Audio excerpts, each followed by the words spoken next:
자, 이제 제가 그림을 좀 보여드리는데, 이 그림 뭐죠? 아주 유명한 그림이에요. 누가 얘기했어요? 믿을 수 없어요. 창표가 얘기했어요. 고흐의 그림입니다. 고흐. 제목이 뭐죠? 고흐의 씨 뿌리는 사람이라는 그런 그림이래요. 그림 그대로죠. 씨 뿌리고 있는 거예요. 여기 씨를 뿌리는 사람이 있습니다. 여러분, 씨를 뿌릴 때요, 농부가 씨를 뿌릴 때 왜 뿌릴까요? 네, 먹고 뭐 자라나기 위해서 먹고 살아야 되고 또 내다 팔아야 되고, 그렇죠? 등등. 씨를 뿌리는데 여러분, 그냥 씨를 뿌리는 사람들이, 그냥 씨를 뿌리는 농부 있어요? 주머니 만져보니까 농부가 씨가 좀 남았네? 좀 주머니에 대충 흘리고, 씨가 좀 남았어. 이렇게 막 버리고 가고. 씨를 그렇게 뿌리나요, 농부가요? 씨를 그렇게 안 뿌리죠. 그죠? 농부가 씨를 뿌릴 때는요, 반드시 어떤 목적이 있어요. 기대가 있잖아요, 기대가. 그죠? 맞죠? 아무 생각 없이 씨를 뿌리는 사람이 없어요. 또 한 그림인데요. 역시 씨를 뿌리는 모양입니다. 한 농부의 사진인데, 정말 농사꾼 아저씨예요. 오직 그냥 이 씨 뿌리는 데만 관심이 있어가지고 자기 외모를 돌아보지 않죠. 자세히 보시면은 약간 지퍼가 열릴 듯 말 듯 그런 지퍼 형태고, 근데 지금 씨를 뿌리고 있는 거예요. 관심이 여기에만 있는 거죠. 어쨌든 간에 씨를 뿌리고 있습니다. 농부가 씨를 뿌릴 때는요, 기대가 있는 거죠. 목적이 있고요. 가을을 바라보고 있는 거예요. 거둘 때를 바라보고 있는 것이죠. 근데 하나님도 이 땅에 여러분을 뿌리셨잖아요. 여러분을 심으셨잖아요. 농부가 씨를 뿌려도 이런 그냥 목적과 기대를 갖고 씨를 뿌리는데, 하물며 하나님께서 여러분을 심으실 때 아무런 생각 없이 심으셨겠습니까? 여러분 생각해 보셨어요? 하나님이 여러분을 이 땅에 나게 하실 때, 하나님이 나게 하셔서 나는 거잖아요.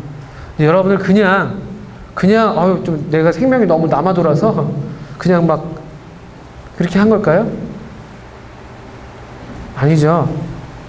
저는 이제 하나님께서 우리에게 갖고 계신 기대를 또 말씀을 통해서 보여드리려고 합니다. 하나님이 우리에게 기대를 갖고 계십니다. 로마서 8장 29절을 보게 되면요, 이게 하나님의 기대예요. 아까 우리 성령님이 하시는 일이, 그래서 바로 이 하나님의 기대를 이루어드리는 일을 성령님이 하시는 것인데, 하나님이 미리 아신 자들로 또한 그 아들의 형상을 본받게 하기 위해서 미리 정하셨다. 이게 하나님의 기대입니다. 우리로 뭘 본받게 하기 위해서 정하셨다고요? 그 아들의 형상을 본받게 하는 것이 하나님의 기대예요. 여러분이 이 땅에 지금 태어나 있는데 다 이 기대 가운데 여러분이 나 있는 거예요. 아무도 그냥 태어나지 않았어요. 제 출생의 비밀을 말씀을 드릴게요. 저는 저 위로 형이 있고요, 누나가 있습니다. 제가 70년대에 태어났는데 75년도생인데요. 그 당시에는 아들, 딸 구별 말고 둘만 낳아 잘 기르자. 이게 국가 정책이었대요. 그런데 게다가 심지어 우리는 아들, 딸 구별 말고인데 아들, 딸이 딱 나온 거예요, 이미. 근데 우리 부모님께서 그만 저를 가지신 거예요. 저를 가졌어요. 기대하지 않으셨는데, 목적하지 않으셨는데, 실수로 그만 저를 패신 거예요. 이제 출생의 비밀입니다. 저 정말 슬픈 운명을 갖고 태어났는데, 그래서 우리 어머니가 아들, 딸 구별받고 둘만 나를 잘 기르자는 국가 정책에 부응하기 위해서 주머니에 이제 주머니에 돈을 넣고 병원으로 가셨대요. 왜 가시는 것이죠? 뭐 지우려고. 그 당시 우리 어머니가 예수님을 안 믿으셨기 때문에 낙태 수술을 하잖아요, 그죠? 그걸 하러 이제 주머니에 뭐 돈 3,000원인가 그 당시 돈으로 주고 나와줬대요. 우리 어머니가 주고 나오셨는데, 만약에 제가 정말 큰일 날 운명에 처했었는데, 어머니가 가시다가 그래도 뭔가 아쉽죠. 이게 모성은 그렇지 않잖아요. 모성은 정말 그 자녀를 이렇게 생명을 이렇게 쉽게 함부로 못 하거든요. 또 마음이 좀 캥겨서 우리 어머니가 예수님 안 믿으셨을 텐데, 그래서 뭐 오늘날 치면 점집이죠, 점집. 그 이름 지어주는 데가 있어요. 장명소라고. 그러니까 약간 점집 같은 데요, 점집. 점집에 가셨대요. 그 이름이 김봉수. 그 당시 아주 유명한 장명가였대요. 혹시 아시는 분이 계신지 모르겠는데, 김봉수. 그분한테 가서 이제 제 운명을 점쳤다는 거죠. 이만저만해서 지금 애를 지우러 갑니다. 지금 제 뱃속에는 생명이 있는데 얘가 어떻게 될까요? 이렇게 물어보셨대요. 근데 이 김봉수가, 이 김봉수라는 분이 제 사주팔자를 보더니만 얘를 꼭 나라고 막 그랬다는 거예요. 꼭 나라고. 절대로 후회하지 않는다. 저 정말 김봉수 그분께 감사해요. 그분이 아니었으면은, 그분이 만약에 그냥 가던 길 계속 가십시오 했으면은 저 없어요. 근데 그분이 나라고 했대요. 그래서 어쨌든 어머니가 그 돈 3,000원 들고 간 거를, 그걸 이제 수술비였는데 그걸 이제 그 김봉수 씨한테 다 드리고 바치고 이제 와서 저를 낳은 거예요. 제가 이렇게 태어났어요. 저 정말 슬픈 그런, 참 정말 반갑지 않은 그런 생명인데, 근데 지금 이제 우연의 산물이 아니잖아요. 제가 무슨 부모님 실수로 태어난 게 아니에요. 그리고 우리 부모님도 아시죠? 하나님이 목적하신 거예요. 하나님이 목적하셔서 저를 나게 하신 거예요. 너무나 이제 확실하죠. 그리고 여러분들도 마찬가지. 여러분들이 여기서 어느 누구도 무슨 뭐 우연의 산물 또는 부모님이 실수로 태어난 사람들 아무도 없어요. 설령 부모님이 그렇게 말하는 경우가 있다 할지라도 그건 사실이 아니에요. 하나님이 여러분을 이 땅에 보내신 거예요. 놀라운 거예요. 하나님이 기대를 갖고 여러분들을 심으신 거예요. 농부가 씨를 뿌릴 때 목적을 갖고 기대를 갖고 심는 것처럼, 뿌리는 것처럼 하나님이 이 땅에 여러분을 보내실 때요, 하나님의 생명으로서, 하나님의 형상으로서 이 땅에 살도록 여러분을 두신 거예요. 그 아들의 형상을 본받는 건데 이건 놀라운 거예요. 감사해요. 또 에베소서 1장은 이렇게 말씀하고 있습니다. 곧 창세전에 그리스도 안에서 우리를 택하사 우리로 사랑 안에서 그 앞에 거룩하고 흠이 있게 하시려고 그 기쁘신 뜻대로 우리를 예정하사 예수 그리스도로 말미암아 자기의 아들들이 되게 하셨으니. 하나님께서 우리를 택하셨는데 언제 택하셨다고요? 보세요. 말씀을 보세요. 언제 택하셨다고요? 창세전에 여러분을 택하신 거예요. 여러분을 정하셨어요. 미리 정하셨어요. 여러분이 되도록, 여러분이 지금 여기 존재하고 있는 이 모양이 되도록 미리 정하셨는데, 어떻게 정하셨대요? 무슨 뜻대로 정하셨대요? 기쁘신 뜻대로 여러분을 정하셨어요. 여러분을 만드시면서 내키지 않는 마음으로 여러분을 만드신 게 아니에요. 아주 기뻐하시면서 여러분들을 정하신 거예요. 그리고 예수 그리스도로 말미암아 자기의 아들들이 되게 하신 거예요. 이게 하나님의 목적이에요. 이게 하나님의 기대예요. 이 말씀을 좀 더 쉽게 풀면 이렇게 풀 수가 있습니다. 하나님께서는 땅의 기초를 놓으시기 오래전부터 여러분을 마음에 두셨어요. 여러분을 마음에 오래전부터 두셨어요. 그리고요, 여러분을 뭐로 삼으셨다고요? 사랑의 중심으로 삼으셨어요. 하나님의 사랑의 중심은요, 하나님의 사랑의 대상은 여러분인 거예요. 이거 하나님께서 미리 정하신 거예요. 땅의 기초를 놓으시기 전에요. 여러분이 대단한 존재예요. 그래서요, 이 세상에 여러분이 하는 말들에 귀를 기울이시면 안 돼요. 너는 왜 이렇게 못났냐? 너는 정말, 내가 정말 널 낳아가지고 이렇게 고생한다. 널 그때 지웠어야 되는데. 그런 말들에 귀를 기울이실 필요가 없는 거예요. 하나님은 여러분들은 이렇게 정하신 거예요. 우리를 하나님이 마음에 두셨고, 하나님 사랑의 중심으로 우리를 삼으셨고요. 또 우리가 그래서 그분의 사랑으로 온전하고 거룩하게 되도록 하셨어요. 이게 아들의 형상이죠. 온전하고 거룩하게. 그분의 사랑으로. 또 아주 오래전이에요. 하나님께서는 예수 그리스도를 통해 여러분을 자녀로 맞아들이기로 작정하셨어요. 그리고 괄호 안에 이렇게 되어 있습니다. 이 계획, 하나님이 여러분을 만드시고, 하나님께서 여러분을 마음에 두시고, 하나님께서 여러분을 사랑의 중심으로 삼으시고, 하나님께서 여러분을 거룩하고 온전하게 되도록 하시고 하나님께서 여러분을 하나님의 아들들이 되게 하시는 이 계획을 세우실 때요, 하나님이 얼마나 기뻐하셨는지 모릅니다. 이게 성경에서 말씀하고 있는 진리입니다. 이게 하나님 말씀이에요. 이게 우리를 향한 진리예요. 이 말씀과 어긋나는 게 다 거짓이에요. 다 사탄이 하는 말이고 속이는 자가 하는 말인 거예요. 여러분 우연의 산물이 아니에요. 여러분 실수로 태어난 게 아니고 여러분은 사랑의 대상이고 기쁨의 대상이고 여러분은 그 계획의 중심에, 하나님 계획의 중심에 여러분이 있는 거예요. 하나님은 이 기대를 갖고 여러분들 이 땅에 지금 놓으신 거예요. 이래 보여도요. 또 에베소서 1장 11절 12절 계속 에베소서 1장 말씀인데요. 그리스도 예수 안에서 우리는 자신이 누구이며 무엇을 위해 사는지를 알게 되었습니다. 그리스도 안에서만 우리가 누구인지 알게 되고요. 우리의 삶의 목표를 알게 됩니다. 왜냐하면 하나님의 기대를 알게 되니까.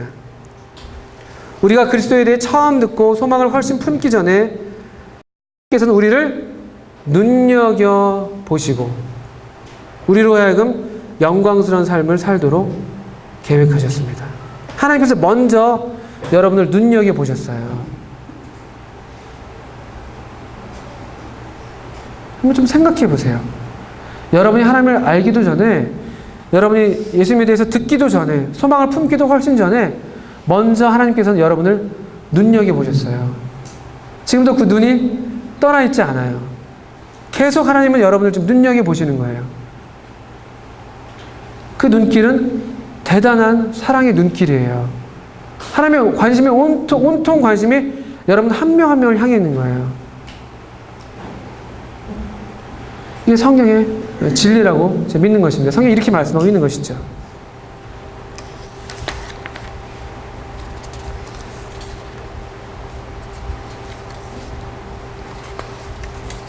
이제 여러분에게 이 하나님께서 이런 기대를 갖고 계시기 때문에 이 기대를 따라 일하시는 하나님을 보여드리고 시간을 마치려고 합니다. 하나님은 그냥 기대를 갖고 그냥 농부가 씨앗을 딱 뿌리고 잘 자라겠지? 기대하죠. 근데 기대만 하고 마칩니까? 어떻게 하죠, 농부가요? 예, 일을 해요. 그 자신의 목적을 이루기 위해서 농부가 부지런히 일을 합니다. 여러분 앞에 보시면 지금 논밭들이 있잖아요. 아주 잘 가꿔져 있는 것 같아요. 그죠? 여러분 여기서 지금 일하시는 분 뵀어요, 혹시요? 봤어요, 와서요? 그러셨어요? 저는 아직 못 뵀는데, 우리가 보이든 보이지 않든 계속해서 부지런하게 때가 되면 계속 일을 하시잖아요? 이 마찬가지로 하나님께서도 이 하나님의 기대, 하나님의 목적을 따라서 지금 일하고 계시는 것을 여러분에게 보여드리는데, 그 하나님의 기대, 또 이 기대를 이루시는 하나님을 잘 나타내주는 그런 성경의 인물이 한 명 있습니다. 여러분이 그 인물을 보여드리려고 하는데, 베드로입니다. 베드로. 그럼 베드로 아시죠? 베드로 아시죠? 베드로 어떤 사람이죠? 네? 아주 훌륭한 주님의 일꾼이었죠? 그죠? 여러분 이제 사도행전 골든벨을 준비하려고 다 읽어왔을 텐데, 사도행전 보니까 베드로가요, 엄청나게 많은 일들을 해요. 주님을 위해서. 아주 주님의 귀한 일꾼이에요. 제자 중에서 거의 수제자라고 할 정도로 아주 훌륭한 사람이에요. 근데 이 베드로를 한번 제가 좀 보니까 이렇게 되어 있습니다. 베드로를 예수님이 처음 만나실 때 이렇게 부르셨어요. 네가 요한의 아들 시몬이니 장차 게바라 하리라 하시니라. 게바는 번역하면 베드로라. 예수님이 처음 베드로를 만나셨을 때 이 말씀을 베드로에게 하셨습니다. 이게 하나님이 하시는 일이에요. 네가 요한의 아들 시몬이다. 이건 하나님께서 먼저 우리 현실의 모습을 진단해 주시는 장면이죠. 근데 하나님이 거기서 끝나는 게 아니고요. 장차 게바라하리라는 하나님의 기대, 하나님의 꿈, 하나님의 소원을 그 마음에 두시는 거예요. 우리에게도 똑같은 일을 하시는 거예요. 네가 지금은 지금 15살 김현수지만 장차 너는 또 어떤 모양이 될 거야 라고 말씀하시는 것이죠. 베드로에게도 이렇게 하셨습니다. 또 베드로에게 이렇게 부르셨어요. 나를 따라오너라. 내가 너희로 사람을 낚는 어부가 되게 하리라. 원래 베드로는 물고기 낚는 어부였잖아요. 그죠? 근데 베드로에게 새로운 삶의 목표를 주신 거예요. 새로운 삶의 목적을 주신 거예요. 뭐냐면은 사람을 낚는 어부가 되게 하겠다. 근데 베드로가 이 말씀을 이해했겠습니까? 뭔 소리야. 내가 시몬인데 왜 나를 게바라고 부르신대? 게바는 베드로? 반석이란 뜻인데 내가 뭐 돌이 된다는 얘기야? 왜 나를 돌로 만드셔? 뭔 소리야. 나는 지금 물고기 잘 잡는 사람인데 사람을 낚는다는 게 무슨 소리야? 아마 다 이해하지 못했을 거예요. 그러나 하나님께서 이 말씀을 하신 거예요. 예수님께서 그냥 이 말씀을 하신 거예요. 너는 장차 개발하겠다. 베드로라고 하겠다. 너는 장차 사람을 낚는 어부가 되게 하겠다. 또요. 너는 베드로라. 내가 이 반석 위에 내 교회를 세우리니 음부의 권세가 이기지 못하리라. 이게 뭔 소리야. 베드로 이해 못해요. 교회가 그때 있었어요? 교회가 뭐야. 이해할 수 없는 얘기를 하는 거예요. 이해할 수 없는 얘기를 하나님 하신 거예요. 예수님이요. 근데 베드로를 처음 이렇게 부르셨어요. 예수님께서 먼저 베드로가 이해하기도 전에 베드로를 부르실 때, 베드로를 만나셨을 때 베드로에게 새로운 삶의 목적과 기대를 심어주신 거예요. 그런데 베드로가 잘 살았습니까? 여러분 사도행전만 보면 잘 산 것 같죠? 근데 베드로가 엉망이었어요. 베드로는 한마디로 좌충우돌이었어요. 그리고 가장 결정적인 실패가 있었죠. 언제죠? 누가복음 22장에 보면요. 베드로가 그 호언장담하던 그 베드로가요. 난 예수님을 위해서 죽기까지 따라가겠습니다 했던 그 베드로가요. 예수님을 3번 부인한 일이 있습니다. 예수님을 3번 부인하는 장면. 가장 큰 실패의 순간이었을 거예요. 베드로에게. 베드로가 엉엉 울었죠.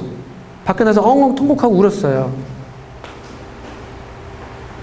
여러분 아직 나이가 어려서 그런 경험이 혹시 없을지 모르겠는데 기억하셔도 좋아요.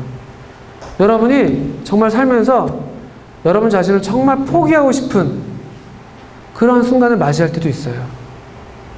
난 끝이야. 내 인생은 끝났다. 난 더 이상 아무것도 할 수가 없다. 그런 좌절의 순간을 만날 순간, 그런 때가 올 수도 있어요. 그런 경험은 이미 한 친구들도 있을 수 있겠지만 제게도 그런 경험들이 있었어요. 아주 끔찍한 밤이었습니다. 저 지난번에는 제가 어떻게 주님께 돌아오게 됐는지 그 말씀을 드렸었는데 제가 그렇게 주님께 돌아온 다음에 제가 탄탄대로를 잘 산 게 아니었어요. 저도 이 베드로처럼 아주 좌충우돌했거든요. 그리고 제가 어느 한밤을 잊을 수가 없는데 여러분 다 자세하게 말씀을 드릴 수는 없어요. 근데 제가 그 밤에 정말 이 베드로가 됐어요. 제가 정말 끝났구나. 나는 그리스도인으로서 끝났다. 나는 이제 하나님을 위해서 내 삶은 끝났다. 아무것도 더 이상 꿈꿀 수 없고 할 수 없다. 라고 생각했던 때가 있었어요. 31살 때. 6년 전입니다. 중국에서 그때 살았을 때인데 정말 무서운 밤이었어요. 정말 끔찍한 밤이었고 제가 그 밤에 잠을 못 자고 며칠을 울었어요. 며칠을. 그 좌절감. 그 좌절감이 여러분도 그런 순간들이 올 수 있어요. 아, 나는 안 돼. 나는 끝났어. 난 예수를 믿는다고 했는데 나는 아닌가 봐. 나는 이제 그냥 예수 믿고 보고 난 그냥 살면 될 것 같아. 하나님께 나아가는 것도 이제 창피해. 내가 무슨 면목으로 하나님께 나아가? 그냥 나는 내 길을 가겠어. 이런 어떤 생각이 드는 순간들이 올 때가 있어요. 베드로도 그런 밤을 맞이했어요. 그 밤에. 누가복음 22장의 그 밤에 베드로가 그런 경험을 했었을 겁니다. 근데 그 경험을 하기 전에 예수님께서 먼저 하신 말씀이 누가복음 22장 33절 말씀이에요. 이렇게 예수님이 말씀하셨는데요. 베드로한테 네가 나를 3번 부인할 거다 라고 말씀하셨는데 그러면서 하신 말씀이 그러나 내가 너를 위하여 너의 믿음이 떨어지지 않기를 기도하였노니 너는 돌이킨 후에 너의 형제를 굳게 하라. 예수님이 뭐 하셨다고요? 예수님 기도하셨어요. 누구를 위해서요? 베드로를 위해서 기도하셨어요. 실패할 걸 알고 있는 베드로를 위해서 예수님이 기도하셨어요. 잘 나갈 베드로를 위해서 기도하신 게 아니고요. 실패할, 바로 그 밤에 자신을 부인할 베드로인 것을 아시면서 그 베드로를 위해서 기도하셨어요. 그리고 돌이킨 후에 네 형제를 굳게 하라고 말씀하셨어요. 그리고 그 다음에 해야 할 일도 미리 말씀하셨어요. 근데요, 실제로 베드로가 부인한 다음에 3번 부인했죠? 그리고 22장 61절 보니까 이런 말씀이 있습니다. 주께서 돌이켜 베드로를 보시니. 여기 주목해 보세요. 예수님은 저 22장 33절에서 누구한테 돌이키라고 말씀하셨죠? 베드로에게 돌이킨 후에 네 형제를 굳게 하라고 하셨죠? 근데 61절을 보니까 돌이킨 사람이 누구예요?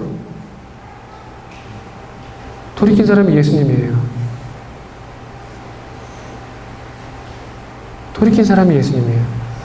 베드로가 돌이키기 전에, 베드로가 예수님을 향하기 전에 예수님은 먼저 베드로를 향해 돌이키셨던 분이에요. 이 말은 무슨 말이냐면요, 우리가 먼저 하나님을 향하기 전에 하나님께서 먼저 여러분을 향하고 계시다는 말씀이에요.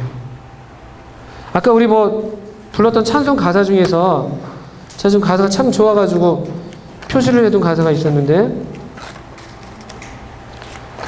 사랑한다는 말로도 이런 건데요, 그 찬송인데, 멀어질수록 다가오는 사랑, 이유 없이 먼저 사랑한 참된 사랑, 누구도 바꿀 수 없던 날 그 사랑으로 새롭게 하는, 이런 가사를 여러분들이 부르셨는데 바로 이 일을 하시는 거예요. 이유 없이 먼저 사랑한, 멀어질수록 다가온 사랑을 예수님이 하신 거예요. 베드로가 돌이키기 전에 예수님이 먼저 돌이키신 거예요. 베드로가 먼저 예수님을 향하기 전에 예수님이 먼저 돌아보셔서 베드로를 보고 계셨다는 말씀이세요. 이게 우리에게 희망이에요. 제가 그 끔찍했던 6년 전 그 밤에 제가 이 경험을 제가 신뢰하는 어느 형제님께 말씀을 드렸었을 때 그 형제님께서 이 베드로의 말씀을 저에게 해주셨어요. 이 베드로의 말씀을. 제가 용기 내서 정말 너무 부끄럽고 창피해서 하나님께 나아갈 수 없다고 생각했었고, 난 끝이다. 내 그리스도의 삶, 내가 그때 20살 때 주님께 돌아온 다음에 살아왔는데 여기서 내 인생이 끝나는구나. 난 이제 주님을 위해서 아무것도 할 수 없겠구나 라고 무너져 내렸던 순간이었는데, 그때 이 말씀이 저를 다시 일으켜 세워줬어요. 주님이 저를 위해서 기도하시고 주님이 먼저 저에게 돌이켜 주셨어요. 그래서 이 말씀에 의지해서 제가 용기를 얻었어요. 주님이 나에게 향하고 계시는구나. 그래서 제가 정말 창피해서 나아갈 수가 없었는데 주님께 나아갔어요. 그 정말 부끄러운 저의 연약한 모습을 갖고 또 나아갔어요.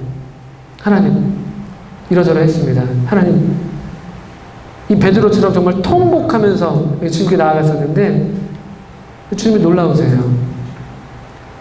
주님이 저를 받으시는 거예요. 왜냐면요, 왜 하나님께서 이런 우리를, 이런 저 같은 사람도, 이런 베드로도, 이런 여러분들도 받으시냐면요, 우리가 우리를 기대하는 것 이상으로 하나님께서 여러분을 기대하시기 때문에, 우리가 우리의 의지를 따라서 이 땅에 난 게 아니고 하나님께서 기대를 갖고 여러분을 이 땅에 심으셨기 때문에 하나님은 포기할 수가 없는 거예요. 농부가 씨를 뿌린 다음에 그냥 포기하고 내버려 두는 게 아니잖아요. 비가 많이 왔다고 오늘 농사 그쳤어, 그렇게 안 해요. 비가 이렇게 와서 홍수가 져도요, 홍수 중에 또 오는 거예요. 농부는 와요.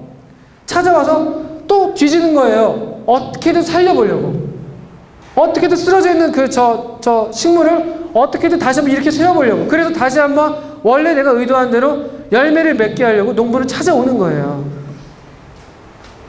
너무 심한 폭풍을 만나서 농부들이 주저앉을 때가 있죠. 그러면 그 농부들이 그냥 농사를 그만두던가요? 아니에요. 또 해요. 다음에 또 해요. 그걸 염두에 두면서 또 해요. 어떻게 하면 막아낼 수 있을까? 어떻게 하면은 다시 한번 또 일으켜 세울 수 있을까?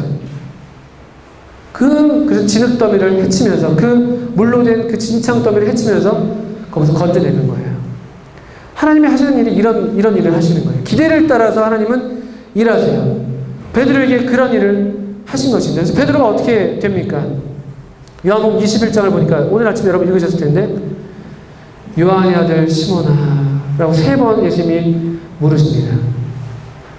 여러분이 요한의 아들 시몬아 라는 이 호칭은요 성경에 딱 2군데 나와요. 베드로라는 이름은요 뭐 시몬, 뭐 베드로, 게바, 뭐 시몬, 베드로 이런 이름들을 많이 불렸잖아요.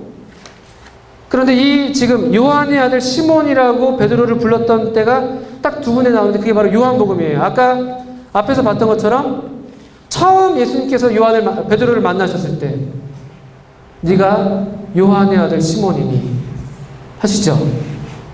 그리고 이 마지막 요한복음의 끝 무렵에 다시 한번 요한의 아들 시몬아라고 부르세요.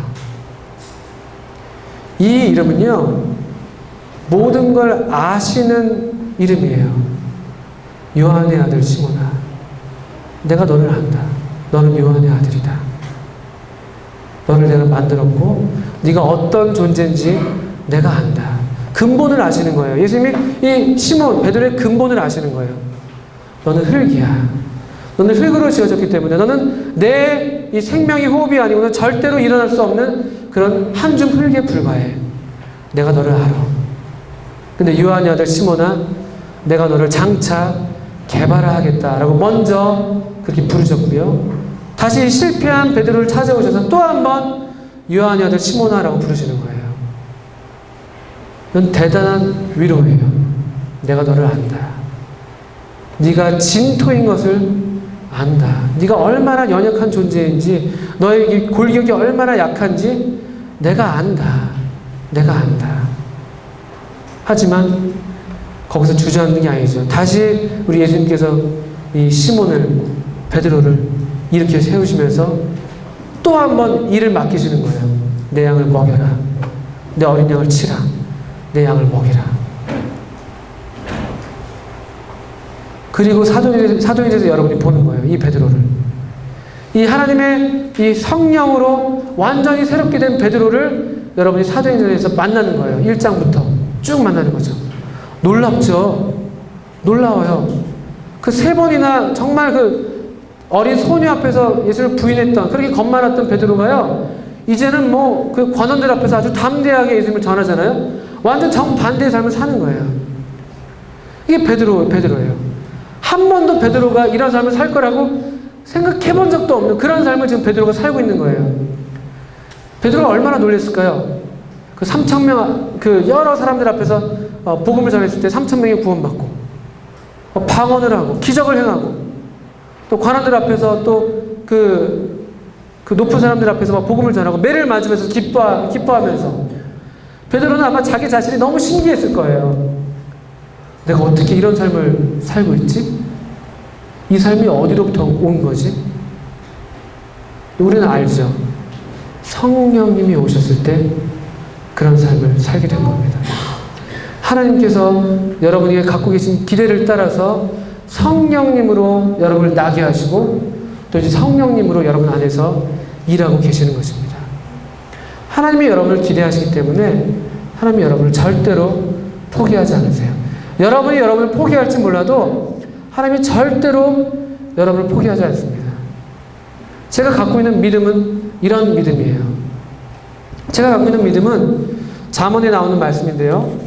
이런 믿음입니다. 잠언 24장 16절입니다. 이 말씀을 보고 마쳐야 되겠는데 한번 같이 한번 읽어보겠습니다. 시작!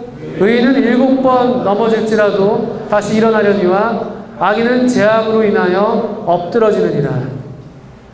어떤 사람이 의인이에요?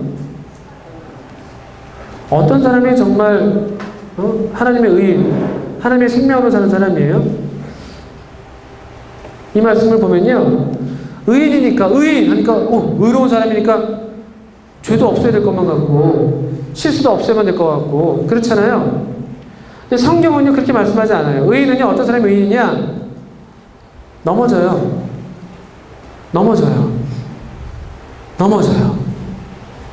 그런데 특징이 뭐죠? 의인의 특징은 뭐예요? 다시 일어나요. 이게 의인이에요. 왜 다시 일어날 수 있는지 아세요? 나만 보면은 일어날 수가 없어요.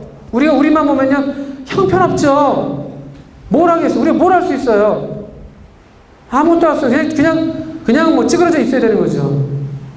의인이 다시 일어날 수 있는 이유는요, 그 베드로처럼 먼저 돌이키셔서 우리를 바라보시는 그분이 계시다는 걸 믿기 때문이에요. 우리 하나님이 그런 분이라는 걸 믿기 때문에 다시 그분을 향해서 또 일어나는 거예요. 오뚜기처럼 일어나는 거예요. 의인이에요. 악인은 어떤 사람이 악인인지 아세요? 재앙으로 인하여 엎드러지느라고 되어 있는데요. 좀 더 좋은 번역은요, 악인은 엎드러져서 재앙으로 굴러 떨어진다, 이런 말이에요. 중요한 면은 악인은 그냥 엎드러지는 거예요. 그걸로 끝나버리는 거예요. 왜 악인은 그냥 엎드려져 끝날까요? 왜일까요? 그 시선이 자기 안에 머물러 있기 때문에 그래요. 이런 내가 뭘 하겠어. 난 안 돼. 난 끝났어. 나는 그냥 남들 사는 데서 살다 적당히 살다가 그냥 가면 되지 뭐. 자기 자신을 보면요, 그냥 넘어지는 거예요.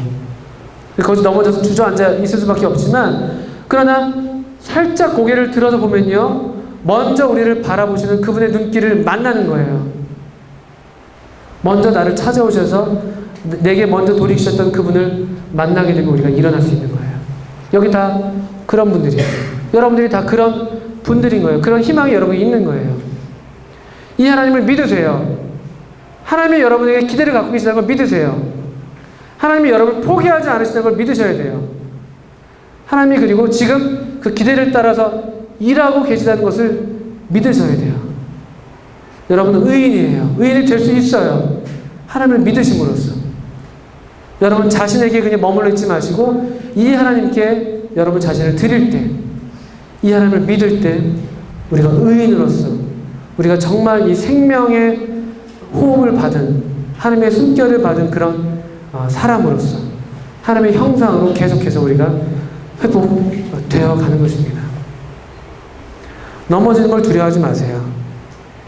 실패를 두려워하지 마세요. 넘어져도 괜찮아요. 또 일어나면 돼요. 또 일어나면 돼요.